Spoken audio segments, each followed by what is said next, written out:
In this video, I'm going to talk about changes we're seeing in the Austin real estate market, review the most recent real estate statistics, and talk about what we expect to see in the near future. I'm Eric Peterson, broker and owner of Copa Real Estate, and if you want to see more analysis of the Austin real estate market, subscribe to our channel, give this video a like, and let me know what you think is happening. So let's get into it. We do know why prices have risen so dramatically this year. It's because there's been so few homes for sale. That's no secret. When a home is called active, it means it's not under contract. You could actually buy that house. So if we go back 2 years, there were 7,133 active homes for sale in June 2019. In June 2020, we dropped down to 5,300. And then by January of this year, we were barely over 1,000. But slowly the inventory of homes is increasing. So in June 2021, there were 2,265 active homes. And as I shoot this video in mid-July, there are over 3,000 active homes on the market. So 3,000 active homes is still a super low number of homes for sale, but that's significantly more than what we had in January. And there's no doubt that will affect the perceptions buyers have in the market. Some buyers are thinking that the tide has turned and the market is dropping. We put 2 homes on the market just this weekend and we have multiple offers. So in my opinion, the market is still excellent for sellers. I think many buyers are going to confuse the market going from 40 to 50% appreciation to a more normal appreciation market and not understand that that still means prices are going up. So if you're selling, it's also important to understand the velocity of the market when you're selecting your listing agent. Not every home is going to sell with 20 offers the first weekend.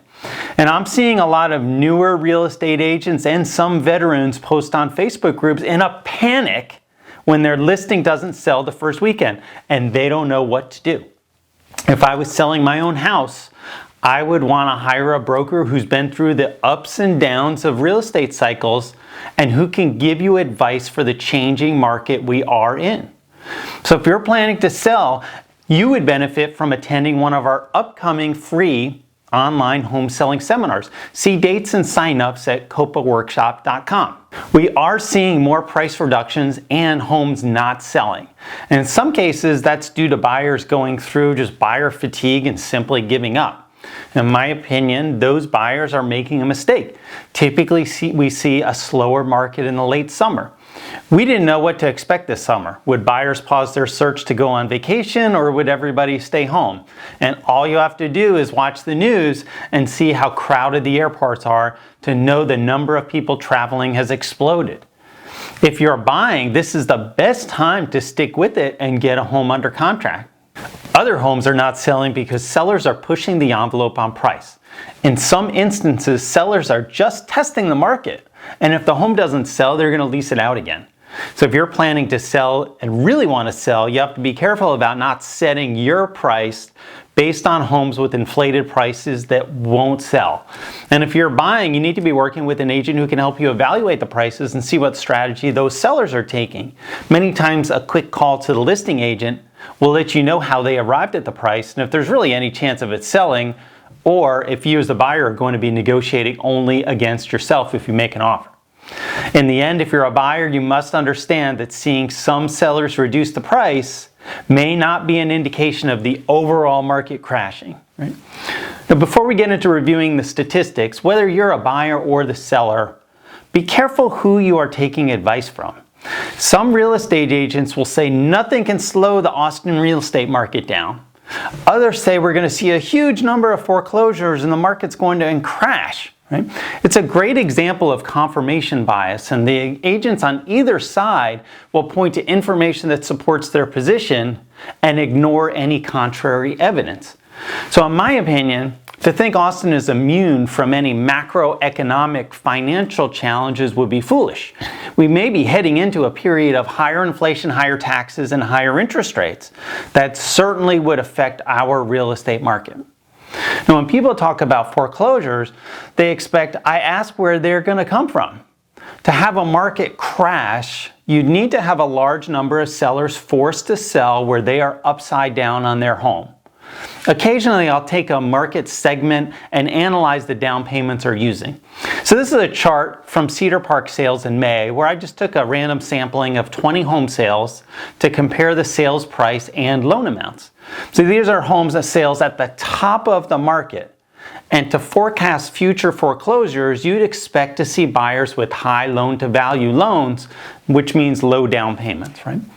So out of these 20 home sales in May in Cedar Park, there were 5 cash sales, so that's 25% of the sales I analyzed. Of the remaining sales, there were only 3 with down payments under 10%, where I would consider that the danger zone. Now remember, these are homes purchased at so far the top of the market. So think about all the other homes that were purchased months or years earlier that have tremendous equity and almost no chance of having a foreclosure. So looking at this data, you tell me where all the foreclosures are going to come from. Leave a comment if you want. Now let's take a look at the statistics for the entire Austin MLS area. In June, there were 4,505 sales, up 4% from June in 2020. But the number of sales is now up 16% year to date over last year. Months of inventory is still at only 2 weeks. The average sold price was up 40% to $586,908. The appreciation rate did slow down in June, up only $4,584 from May. Of course, that's still an annualized increase of over $55,000. In a normal market, wouldn't you love to have that type of appreciation? It's going to feel like the market is slowing down or crashing because it's the first month we didn't see monster increases, but we know the market isn't going to increase $40,000 per month forever.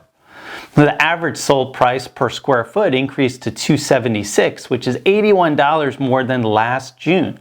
Now, on average, homes sold for 7.9% over list price, and the average days on the market was at 14, a whole month less than June of 2020.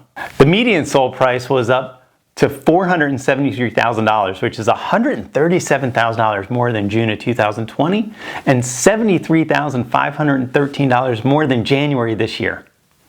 The median home sold for 6% over list price and sold in only 5 days.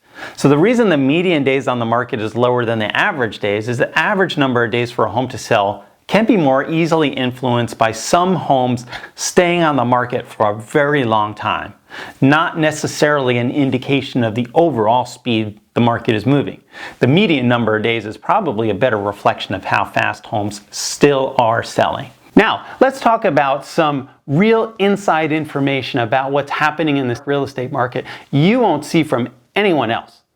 You know, when you hear about multiple offers for a home, you probably think they're all tightly bunched together right around the final sales price.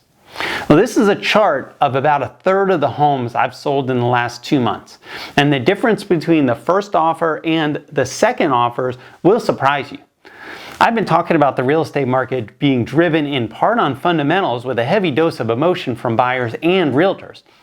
This chart shows the emotional aspect of the market, with buyers not realizing they are competing largely against themselves when offering on a home. You're going to start hearing talk about the market cooling. Some will interpret that to mean a crash.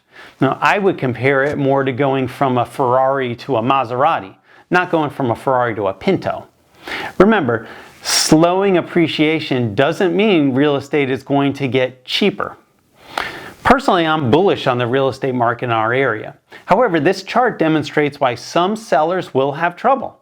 We're already seeing other listing agents and other sellers having more price reductions and homes not selling at all and be taken off the market. You'll see sellers finding out a home sells with multiple offers for $880,000. They assume there are 11 other buyers at that same price, not realizing the next buyer was really at $800,000. And the seller's going to say, well, that home sold for $880,000. The market is so good, plus my home has a bird bath. So I'm going to list it for $900,000. And what we're seeing is that seller is shocked that they didn't get an offer at that price. This is a big risk for sellers who hire a listing agent that isn't reviewing the volume of real-world offers as our office does. It's important for you as a seller that you have accurate information about what's happening in your specific area, because real estate is local. The average agent only sells 2 to 3 homes per year. Many haven't sold a home all year. So their information is coming from Facebook groups, friends, or stories in the media. And that information is not going to be up to date with what is happening in the market today.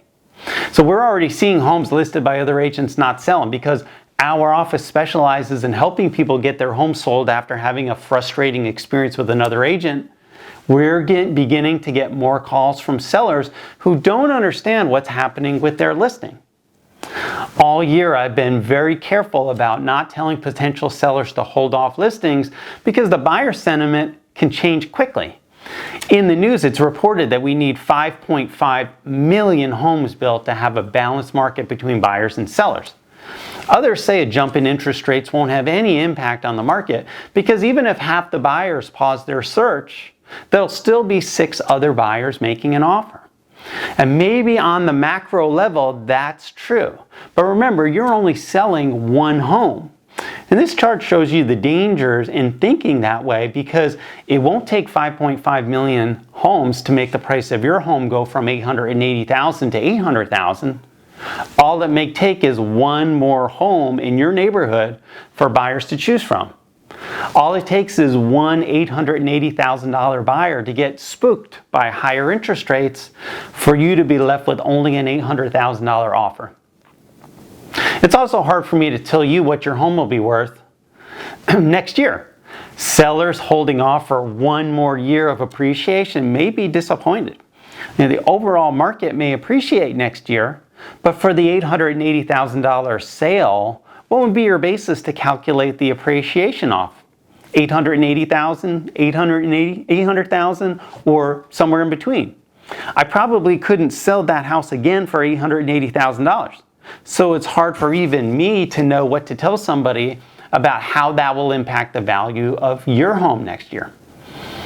Overall, I am bullish on real estate market in our area. I personally just put my money where my mouth is and bought a home for our family. I'm also under contract on a property I'll be flipping. So nothing I'm saying here means buyers should hold off. I believe that will be a mistake. However, sellers should expect buyers will be less emotional later in the year and into 2022. Thanks for watching. I'll continue to update you on what's happening in the Austin real estate market. I appreciate you watching and appreciate your support. Make it a great day.